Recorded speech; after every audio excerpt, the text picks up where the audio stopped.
Hi everyone, I'm Dr. Brad Musil, and this is a reading of The Utility of Religion, Mill, Nietzsche, and James. This will be Section A of Part 3 from Chapter 3, William James and the Varieties of Religious Experience. Again, this is Section A, James's case for the utility of religion. In addition to offering an extensive description of religious phenomena, James is expressly concerned with gauging the usefulness of religion. The 14th and 15th lectures in Varieties, for example, are specifically devoted to an analysis of the value of saintliness, which for James signifies the fruits of religion. Accordingly, he prefaces these lectures by saying, quote, "We have now passed in review the more important of the phenomena which are regarded as fruits of genuine religion and characteristics of men who are devout. Today, we have to change our attitude from that of description to that of appreciation. We have to ask whether the fruits in question can help us to judge the absolute value of what religion adds to human life." End quote. Footnote 593 cites the source. As we see here, James is clearly interested in ascertaining the utility of religion. To his credit, he is also cautious when proposing to assess the fruits of religion, and he meticulously outlines his own methodology before proceeding. In doing so, he develops his empirical method, which he carefully distinguishes from theological approaches to religion, saying, quote, "What I then propose to do is, briefly stated, to test saintliness by common sense, to use human standards to help us decide how far the religious life commends itself as an ideal kind of human activity. If it commends itself, then any theological beliefs that may inspire it, insofar forth, will stand accredited. If not, then they will be discredited, and all without reference to anything but human working principles. It is but the elimination of the humanly unfit and the survival of the humanly fittest, applied to religious beliefs." End quote. Footnote 594 cites the source. James also makes it a point to stress that we are all unique characters, and that those who are religious require and benefit from different elements of religion. Indeed, he suggests we must raise the question, quote, "Are different functions in the organism of humanity allotted to different types of man, so that some may really be the better for a religion of consolation and reassurance, whilst others are better for one of terror and reproof?" End quote. Footnote 595 cites the source. In turn, he argues that it is becoming clearer with time that this is, in fact, befitting of religious experience. Interestingly, one consequence of this is that it is difficult, if not impossible, to try to judge the fruits of religion in any kind of objective and impartial manner. As James says, quote, "If it be so, how can any possible judge or critic help being biased in favor of the religion by which his own needs are best met? He aspires to impartiality, but he is too close to the struggle." End quote. Footnote 596 cites the source. To be sure, this is something anyone interested in studying the usefulness of religion ought to be cognizant of, and James should be commended for highlighting the difficulty associated with assessing the prospects of religion's utility. I want to stress that, as was the case with his descriptive account of religious phenomena, James is chiefly interested in the utility of individual religion. Having said this, James does make some suggestions regarding the utility of institutional religion that I think deserve mention before proceeding to his more extensive analysis of individual religion. Most notably, he points out that, unlike instances of individual religion, corporate ambitions become prominent and problematic in cases of institutional religion.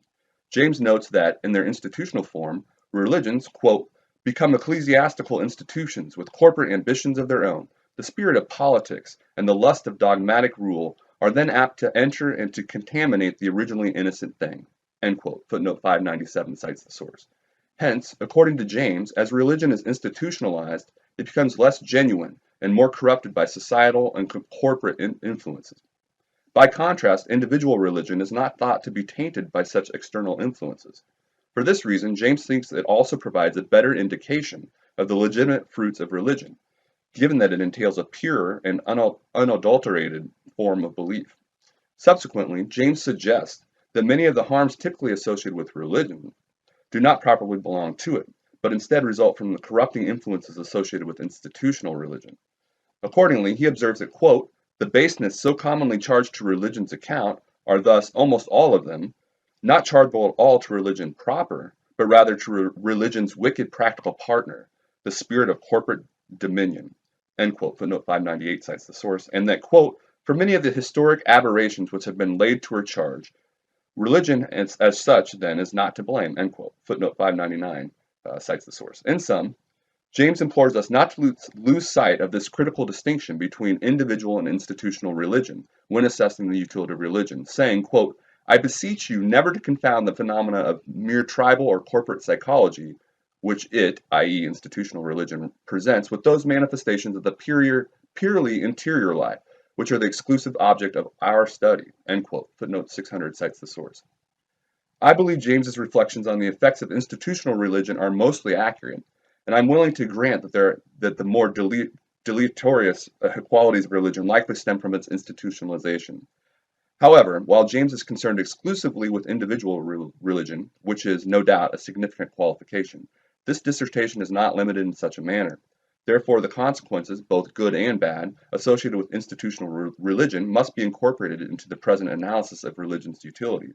Recall my discussion of a similar point in Chapter 1, where I mentioned that Mill emphasizes the negative consequences associated with some forms of religion, for example, violence, quote, do not belong to religion in itself, but to particular forms of it, and afford no argument against the usefulness of any religions except those by which such enormities are encouraged. End quote. Footnote 601 cites the source. As I suggested there, the fact that some forms of religion may be devoid of the negative effects associated with other forms does not give us license to ignore the negative effects associated with those other forms, just as it would not be appropriate to exclude the benefits of some forms of a religion simply because other forms fail to produce them. What's more, as I suggested in Section A of Part 2, institutional religion likely plays a significant role in most religious experience. As I have argued, it's hard to imagine an individual having a religious experience devoid of its influence. In which case, there's reason to worry that the perceived harms associated with institutional religion, the perceived harms James associates with institutional religion are prevalent as well. Some philosophers like Sam Harris suggest that these harms are significant too. Harris argues, for example, that extreme divisiveness and violence are inherent in any faithful observance of the world's most popular creeds, such as Islam and Christianity. Footnote 602. This is arguably the main thesis of Harris's controversial The End of Faith. End of footnote 602. All of this goes to show why I emphasize that the present analysis incorporates all varieties of religious experience, without any kind of qualification or exclusion. In the process of evaluating the utility of religion, James develops his notion of saintliness. Quote, the collective name of the ripe fruits of religion in a character, James suggests, is saintliness. End quote. Footnote 603 cites the source. According to James, saintliness exhibits 4 key features, which in turn are said to yield 4 natural consequences. Those 4 key features are 1. A sense of a higher ideal purpose or power, 2. A willing submission to this higher purpose or power, given its benevolent nature, 3. A newfound kind of joy and freedom that results from divorcing oneself from private and individual concerns, and 4. A more loving and harmonious demeanor towards others. Footnote 604 cites the source. More specifically, James describes the sensation of a higher ideal purpose or power as, quote, a feeling of being in a wider life than that of this world's selfish little interests, and a conviction, not merely intellectual, but as it were sensible, of the existence of an ideal power. End quote. Footnote 605 cites the source. Again, James makes it clear that this process need not involve a supernatural God, saying that, quote, in Christian saintliness, this power is always personified as God, but abstract moral ideals, civic or patriotic utopias, or inner visions of holiness or right may also be felt as the true lords and enlargers of our life, in ways which I described in the lecture on the reality of the unseen. End quote. Footnote 606 cites the source. Interestingly, James even seems to speak to Mill's religion of humanity, which I discussed in Chapter 1. Footnote 607. Accordingly, James mentions, quote, the enthusiasm of humanity, end quote, in a footnote in Varieties, and I cite the source there. End of footnote 607. Additionally, 4 natural consequences are said to arise from the 4 features of saintliness, and these are 1. Asceticism, 2. Strength of soul, 3. Purity, and 4. Charity. In the religious, according to James, we see minimization of worldly pleasures, i.e. asceticism, as communion with the higher ideal reality exposes the insignificance of such pleasures. The souls of the religious are also said to be strengthened as a result, which James describes as follows, quote, the sense of enlargement of life may be so uplifting that personal motives and inhibitions, commonly omnipotent, become too insignificant for notice, and new reaches of patience and fortitude open out. Fears and anxieties go, and blissful equanimity takes their place. Come heaven, come hell, it makes no difference now." End quote. Footnote 608 cites the source. At the same time, religious experience yields a newfound sense of internal purity and resolution of psychological discord that stems from the process of conversion, which I outlined in section B of part 2. Finally, the religious are said to be amicable and good-natured. In James's view, there is no doubt that these consequences can be beneficial, and he asserts that, quote, "the best fruits of religious experience are the best things that history has to show." End quote. Footnote 609 cites the source. Indeed, according to James, quote, "the highest flights of charity, devotion, trust, patience, bravery, to which the wings of human nature have spread themselves, have been flown for religious ideals." End quote. Footnote 610 cites the source. However, he thinks that the consequences of saintliness can prove to be problematic when found in excess. I will say more about this problem of excess in a moment, but first I want to say more about the specific ways in which James thinks these consequences of saintliness can be beneficial. On James's account, it would seem that the most obvious benefit of religion is the significant existential or psychological relief it provides to the individual. To put the point in the simplest terms possible, religion makes us happy. In describing the general process of unification within the will of an individual, which again James calls conversion in religious instances, whereby a kind of psychological harmony is attained, James says, quote, "however it come, it brings a characteristic sort of relief, and never such extreme relief as when it is cast into the religious mold. Happiness, happiness." End quote. Footnote 611 cites the source. According to James, the sense of God, i.e. of a higher unseen power, coupled with God's benevolent nature, affords the religious individual a sense of ease otherwise unattainable. Quote, "easily, permanently, and successfully," James claims, "it often transforms the most intolerable misery into the profoundest and most enduring happiness." End quote. Footnote 612 cites the source. James grants that the existential ease associated with religion takes various forms, suggesting that, quote, "the temper of the tranquil mindedness differs, of course, according as the person is of a constitutionally somber or of a constitutionally cheerful cast of mind. In the somber, it partakes more of resignation and submission. In the cheerful, it is a joyous consent." End quote. Footnote 613 cites the source. In either case, religion is thought to provide, quote, "a new zest which adds itself like a gift to life." End quote. Footnote 614 cites the source. And, quote, "the transition from tenseness, self-responsibility, and worry to equanimity, receptivity, excuse me, and peace is the most wonderful of all those shiftings of inner equilibrium." End quote. Footnote 615 cites the source. It is important to note that the happiness James attaches to religion is not merely momentary relief from whatever ails us in our daily lives. Rather, religion is said to engender a more enthusiastic and lasting endorsement of life. On this point, James observes, quote, "the more commonplace happinesses which we get are reliefs, occasioned by our momentary escapes from evils either experienced or threatened. But in its most characteristic embodiments, religious happiness is no more feeling of escape." End quote.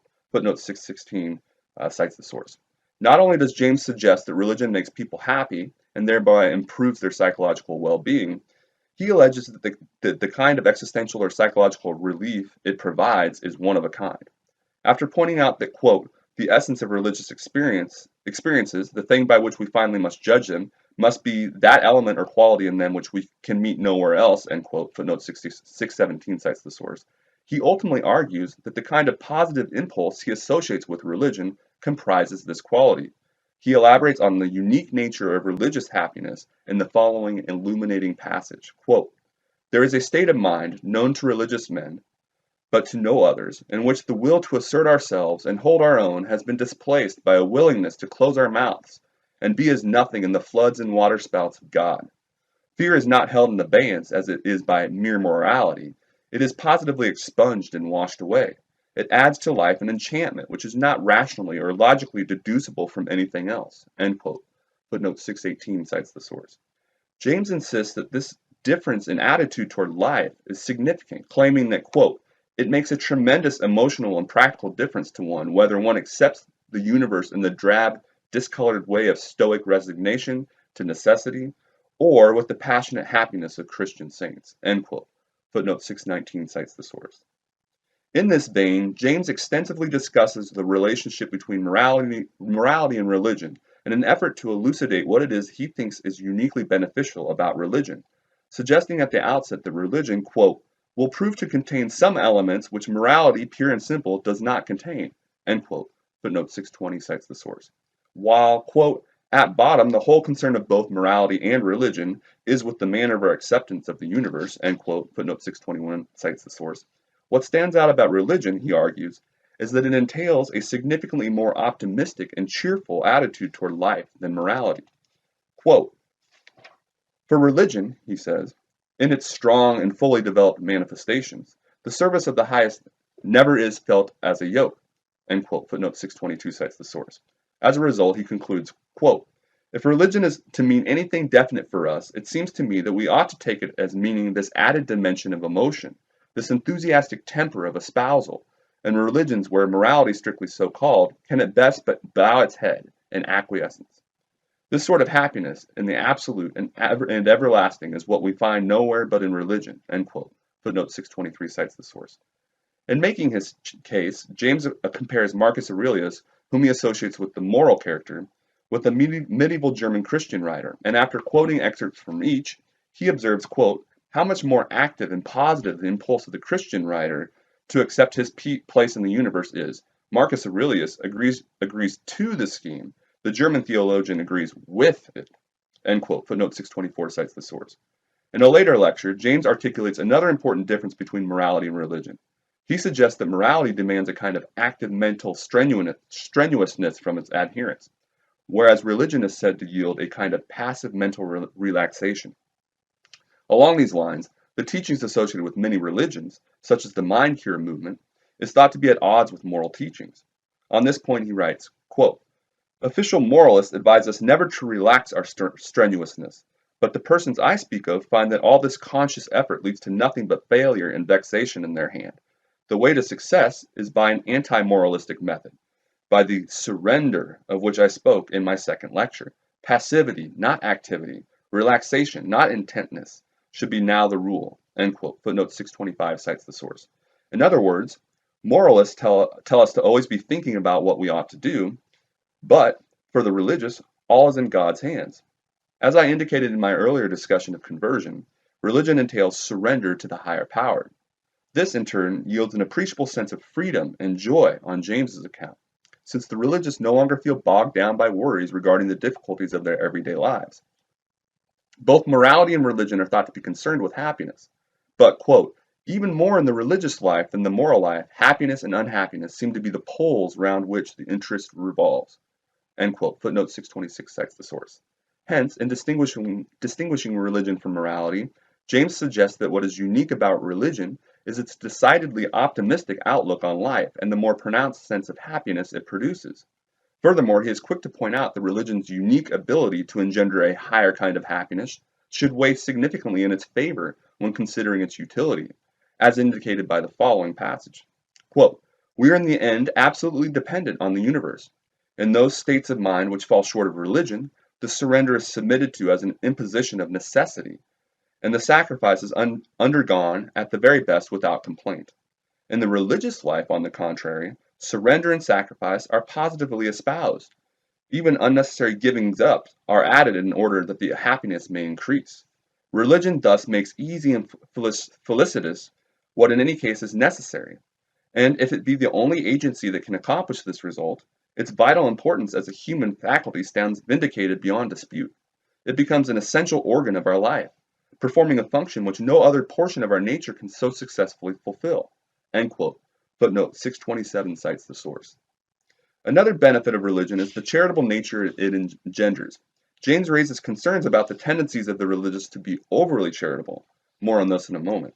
But he clearly lauds the tenderness and charity he associates with them and expresses his misgivings about the opposite mentality of hardness and suspicion found in some non-religious characters, e.g. Schopenhauer and Nietzsche. According to James, in the case of the saint, quote, the ordinary motives to antipathy, which usually set such close bounds to tenderness among human beings, are inhibited. The saint loves his enemies and treats loathsome beggars as his brothers. End quote. Footnote 628 cites the source. James thinks that this is especially noteworthy insofar as it seems to run counter to our natural instincts. Footnote 629.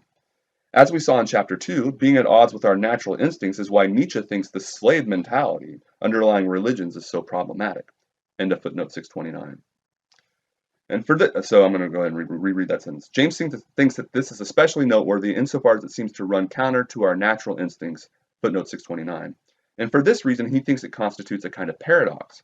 Moreover, he speaks to the ability of the religious individual's charitable nature to enact positive change in others. Quote, treating those whom they met in spite of the past, in spite of all appearances, as worthy, they have stimulated them to be worthy, miraculously transformed them by their radiant example and by the challenge of their expectation. End quote. Footnote 630 cites the source. What's more, he purports, quote, we never can be sure in advance of any man that his salvation by the way of love is hopeless. End quote. Footnote 631 cites the source. James thinks that the charitable backbone of religion underlies other important aspects of society as well, suggesting that, quote, this belief in the essential sacredness of everyone expresses itself today in all sorts of humane customs and reformatory institutions, and in a growing aversion to the death penalty and to brutality and punishment. End quote. Footnote 632 cites the source. Ultimately, the charitable and loving nature of religion is said to be, at its core, regenerative. Quote, force destroys enemies, and the best that can be said of prudence is that it keeps what we already have in safety. But non-resistance, when successful, turns enemies into friends, and charity regenerates its objects. End quote. Footnote 633 cites the source. Perhaps most interestingly, James discusses the benefit of religion stemming from its inherent asceticism. Asceticism, on James's account, entails a kind of disentanglement from the shallow interest of everyday worldly affairs. As he says, quote, the man who lives in his religious center of personal energy and is actuated by spiritual enthusiasms differs from his previous carnal self in perfectly definite ways. End quote. Footnote 634 cites the source. Hence, the suggestion is the saints reveal that there is more to life than is typically suggested in our everyday lives. And James claims, quote, this practical proof that worldly wisdom may be safely transcended is the saint's magic gift to mankind. End quote. Footnote 635 cites the source. One outgrowth of asceticism is an embracing of poverty, which James maintains is, quote, felt at all times and under all creeds as one adornment of a saintly life. End quote. Footnote 636 cites the source. He marvels at this element of religion, since, once again, it runs so contrary to our natural inclinations. Footnote 637. More specifically, James calls this affinity for poverty a paradox, and a, quote, seemingly unnatural opinion, end quote. And I cite the source there. So that's the end of footnote 637.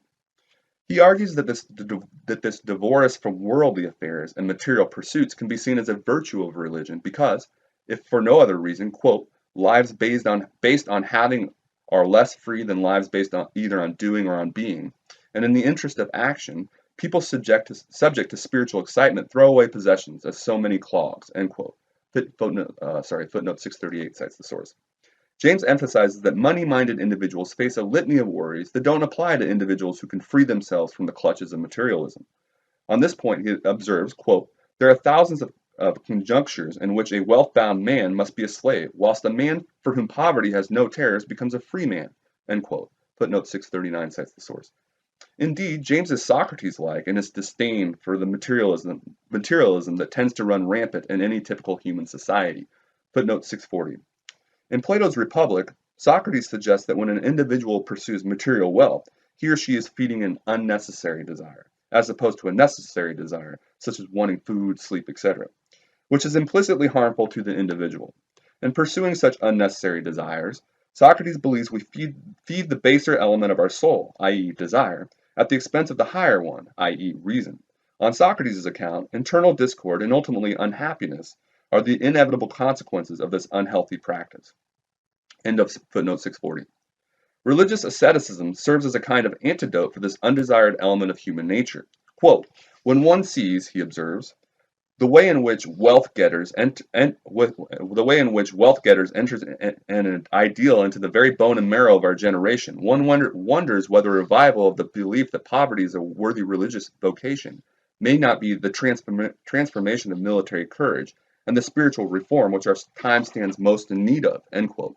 Footnote 641 cites the source. In fact, James even claims that, quote, it is certain that the prevalent fear of poverty, among the educated classes is the worst moral disease from which our civilization suffers, end quote. Footnote 642 cites the source. Moreover, James argues that living a life of poverty can help satisfy another basic need, namely, a need to overcome challenge and adversity. According to James, we all need some basic tension in our life, some degree of strenuousness, to add some color to it. James suggests that war is an example of something that ordinarily fulfills this need. Unfortunately, war comes with obvious terrible consequences, and James asserts that, quote, what we now need to discover in the social realm is the moral equivalent of war, something heroic that will speak to men as universally as war does, and yet will be as compatible with their spiritual selves as war has proved itself to be incompatible, end quote. Footnote 643 cites the source. Quote, may not voluntarily accepted poverty, James asks, be the strenuous life without the need of crushing weaker peoples, end quote. Footnote 644 cites the source. As I mentioned earlier, James believes that prayer constitutes the very essence of religion, insofar as it manifests the religious individual's belief in a higher power, as well as his or her adjustment to this higher power. According to James, prayer indicates belief on the part of the individual praying that there is someone or something there to hear the prayer, and further, that the endeavor is not a futile one. That is, praying will, in fact, bring about change. Along these lines, he suggests the following, quote, religion, in the vital sense in which these lectures study it, must stand or fall by the persuasion that effects of some sort genuinely do occur. Through prayer, religion insists things which cannot be realized in any other manner come about. Energy which, but for prayer, would be bound, is by prayer set free, and operates in some part, be it objective or subjective, of the world of facts, end quote. Footnote 645 cites the source. To be sure, the efficacy of prayer has been debated for centuries, and James himself has much to say regarding the practical effects of prayer. He suggests that while prayer certainly proves ineffective in some cases, it does yield positive results in other cases, and he specifically addresses two cases to support his view, prayer for better weather and prayer for the recovery of sick people. He claims that, in the case of praying for better health, prayer really does affect change for the better, while in the case of weather, it does not. Accordingly, he asserts, quote, as regards prayer for the sick, if any medical fact can be considered to stand firm, it is that in certain environments, prayer may contribute to recovery and should be encouraged as a therapeutic measure, end quote. However, quote, the case of the weather is different, end quote. Footnote 646 cites the source. In his view, a lot ultimately rides on the effectiveness of prayer, as indicated by the following, quote, if it be not effective, if it be not a give and take relation, if nothing be really transacted while it lasts, if the world is in no whit different for it having taken place, then prayer, taken in this wide meaning of a sense that something is transacting, is of course a feeling of what is illusory, and religion must on the whole be classed not simply as containing elements of delusion, these undoubtedly everywhere exist, but as being rooted in delusion altogether, just as materialists and atheists have always said it was, end quote. Footnote 647 cites the source. James points out that prayer can be said to affect change in one of two ways, in the objective natural world and in the subjective realm of the praying individual's private experience. Accordingly, he suggests, quote, it may well prove that the sphere of influence in prayer is subjective exclusively, and that what is immediately changed is only the mind of the praying person, end quote. Footnote 648 cites the source. In view of this, James claims that, if nothing else, prayer certainly does yield palpable consequences for the individual who prays. Hence, quote, the outward face of nature need not alter, but the expressions of meaning in it alter, end quote. Footnote 649 cites the source. And, quote, when we see all things in God and refer all things to him, we read in common matters superior expressions of meaning, end quote. Footnote 650 cites the source. Ultimately, regardless of whether change in the more public and objective sphere of life is affected, quote, existence as a whole appears transfigured, end quote. Footnote 651 cites the source, to the praying individual. He characterizes the specific ways in which prayer affects the private experience of the praying individual, suggesting, for example, that, quote, when one's affectations keep in touch with the divinity of the world's authorship, fear and egotism fall away, end quote, and that, quote, we meet a new world when we meet the old world in the spirit which this kind of prayer infuses, end quote. Footnote 652 cites the source. In the end, James suggests the impact prayer has on the subjective experience validates the notion that something is, in fact, transacted during prayer. Quote, so long as this operativeness is admitted to be real, he contends, it makes no essential difference whether its immediate effects be subjective or objective. The fundamental religious point is that in prayer, spiritual energy, which otherwise would slumber, does become active, and spiritual work of some kind is effected really. End quote. Footnote 653 cites the source. In addition to the benefits associated with religious belief in general, James speaks to a benefit exclusive to the once-born religious type, more specifically the minimization of evil, which is a defining feature of the once-born type, feeds a natural desire that James claims is latent in all of us. This is evident in the following passage, which I first alluded to in chapter 2. Quote, the systemic cultivation of a healthy mindedness as a religious attitude is therefore consonant with important currents in human nature, and is anything but absurd.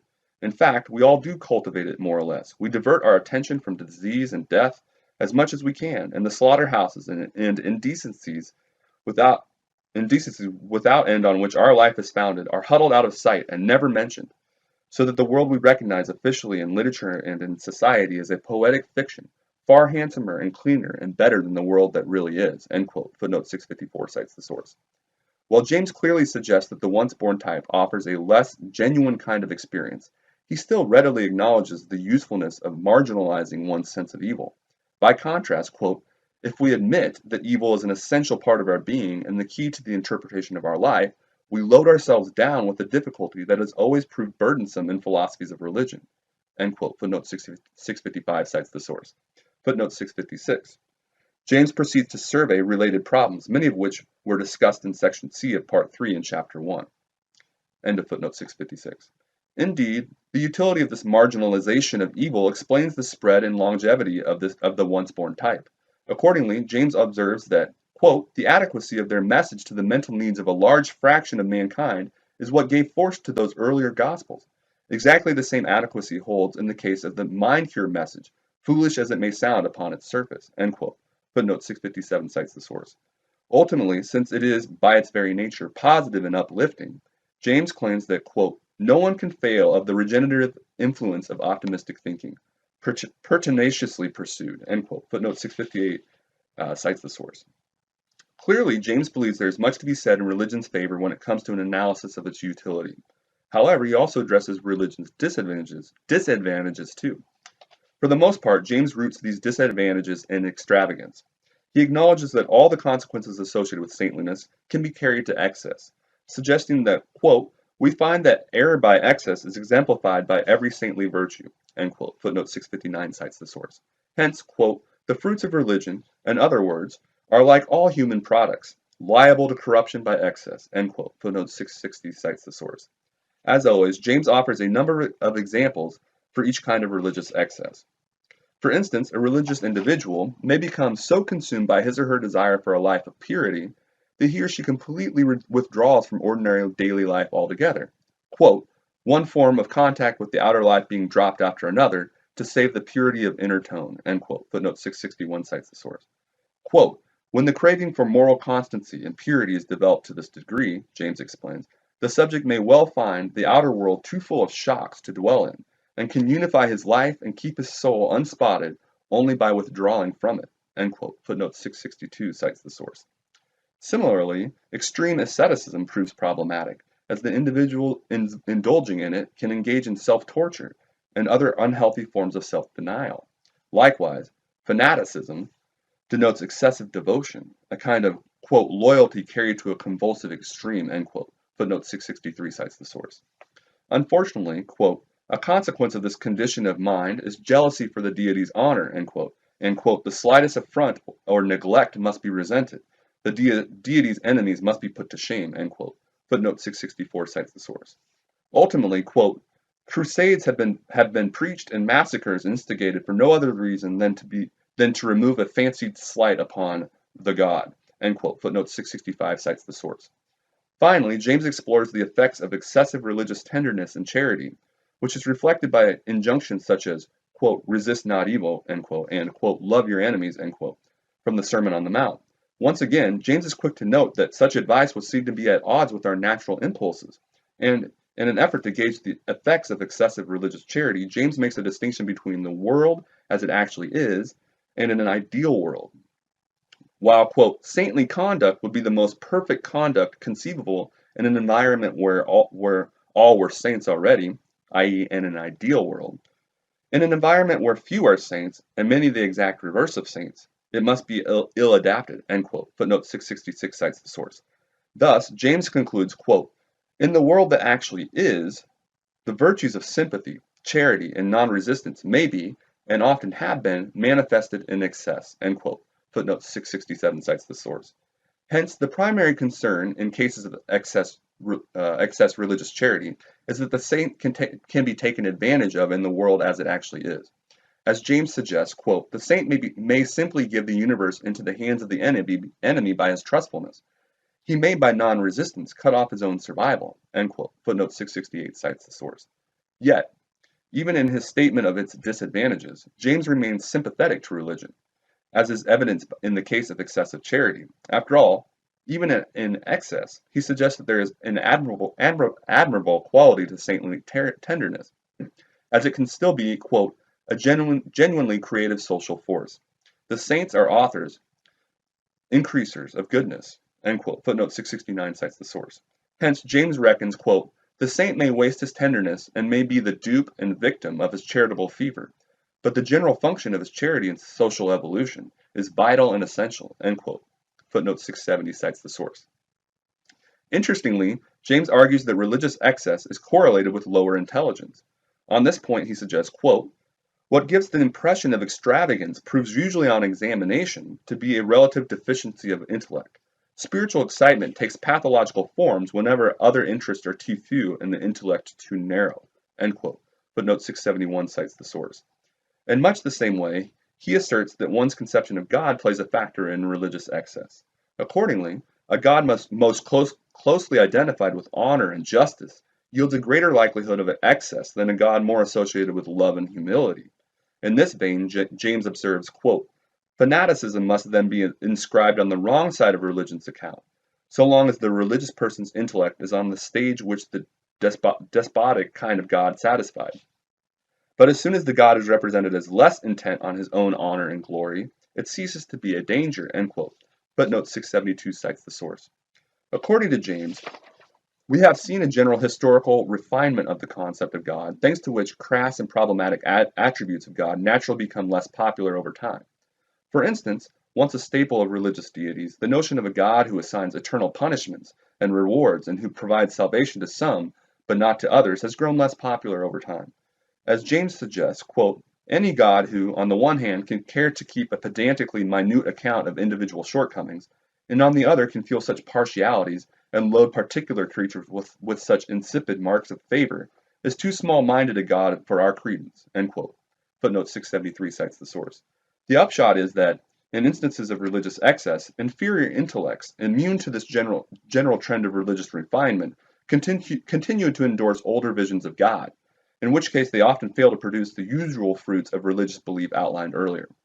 In fact, James claims, quote, we feel that saintliness of character may yield almost absolutely worthless fruits if it be associated with such inferior intellectual sympathies, end quote. Footnote 674 cites the source. Once again, James seems to fear that the more problematic elements of religious belief associated with its less intelligent forms will cloud the judgment of one seeking to gauge religion's overall utility, and unduly affect any subsequent assessment of it as a result. Just as he makes it clear that we ought to divorce the ills associated with institutional elements of religion from religion proper, he urges us to do the same with respect to less intelligent forms of religious belief. Accordingly, he suggests, quote, we must not confound the essentials of saintliness, which are those general passions of which I have spoken, with its accidents, which are the special determinations of these passions at any historical moment, end quote. Footnote 675 cites the source. While I think James is justified in distinguishing the essential byproducts of religion from those that are more accidental, I think it would be a mistake to eliminate the latter from our survey of religion's utility altogether, for these accidents still arise as a result of religion, and would not have emerged otherwise. Accidental or not, these less magnanimous forms of belief still manifest bona fide effects of religion. So long as less intelligent people continue to populate the earth and espouse religious views, we shall have to deal with such unwanted consequences. In a similar fashion, James reflects on the relationship between religion and pathology, and expresses concerns that religion may be discounted due to the relationship between them. He certainly believes that they can coincide, suggesting early on in Varieties that, quote, as a matter of fact, a religious life exclusively pursued does tend to make the person exceptional and eccentric, end quote. Footnote 676 cites the source. Further, he adds, quote, religious geniuses have often shown symptoms of nervous instability, and they are, quote, creatures of exalted emotional sensibility, end quote. Footnote 677 cites the source. For this reason, he is worried some might dismiss religion on account of the fact that it can often stem from pathological origins, which is why he makes it a point to distinguish between the existential facts associated with religion and its spiritual value. See Part 1. Religion may, at times, be rooted in pathology, but James does not think that this gives us license to do away with it. Quote, judge the religious life by its results exclusively, he writes, and I shall assume that the bugaboo of morbid origin will scandalize your piety no more, end quote. Footnote 678 cites the source. Hence, on his account, that religion and pathology may cross paths is no mark against religion. What's more, James implies that there is likely a greater sense of significance associated with an individual's experience when they do cross paths, as he claims that religious experience rooted in pathology makes it more likely that an individual, quote, will make his mark and affect his age than if his temperament were less neurotic, end quote. Footnote 679 cites the source. However, he does clearly maintain that there is a point at which the pathological ceases to be religious.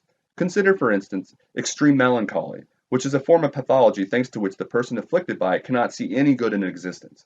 As I indicated in section B of part 2, James is careful to distinguish extreme melancholics from the twice-born religious type, whom they tend to closely resemble. He does this by asserting that the religious are unequivocally optimistic in the long run, and are always able to appreciate the good in life, though this might take some time in the case of the twice-born type. So again, that was section A of part 3 of chapter 3, William James and the Varieties of Religious Experience, from The Utility of Religion, Mill, Nietzsche, and James. Thanks.